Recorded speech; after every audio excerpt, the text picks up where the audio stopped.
Tom Carroll again. Welcome back. I want to tell you a little bit about how I got involved with this. My wife and I reported into the Coast Guard Training Center, and one of the first things they sent me to was the housing office, which informed us there was no extra housing available. You'll have to find something on the open market.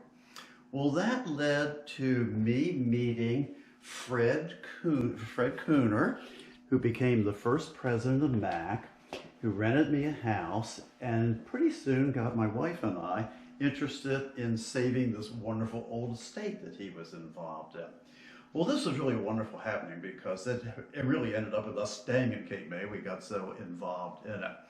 But Fred was a member of the Cape May County Art League, which headquarters were in the building we are in now. And its distinction was it was the oldest county art league in America. They occupied this entire building. They had a live-in resident artist. And before then, actually, the owner of the building, Emlyn Physick, had lived in this building while he was building his mansion next door. So these two buildings are all tied in together. But those were the people that generally led to the leadership that helped put MAC together. Now, I mentioned earlier that they had been also applying for grants. And we did receive great interest from the federal government, the Housing and Urban Development Division, that wanted to help us purchase the land. The trick was, though, the land had to be purchased or given to the city, and then the city could lease it to then the Mid-Atlantic Center for the Arts. We thought that was going on swimmingly until we suddenly found out that City Council was reneging on that agreement and refusing to accept this grant money to purchase the estate. Well, you can imagine how upset our group of people were. And as I look back on this, it was an interesting time. Cape May was still down and out. Wildwood was actually an up-and-coming community. Doo-wop hotels, great beachfront, Ferris wheels for the summer. But it was really only a summer economy. People in Cape May looked around and thought, you know, Williamsburg is year-round. If we followed examples like that, we could actually have a year-round economy based on our history.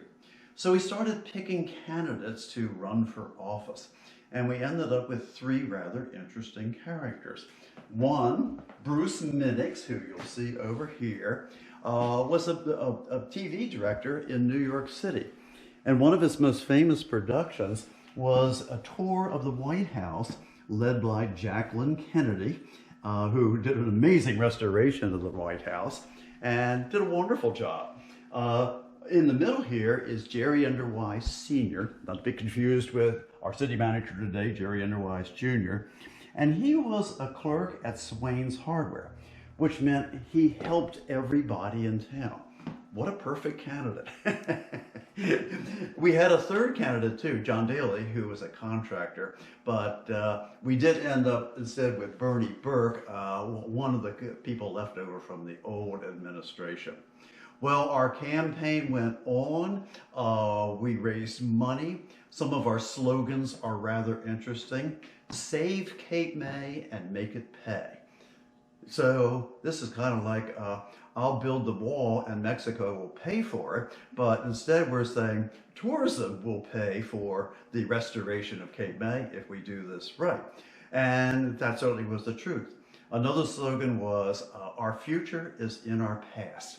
And that's really meaningful. You know, if you looked around Cape May with all this wonderful history that tells the story of America's development during the 19th century, what a perfect way to lead into it. Now, the election was due to take place in November of 1972, and I hope you'll come back with me for our next chapter, and I'll tell you all about what happened and what happened immediately after. Thanks so much.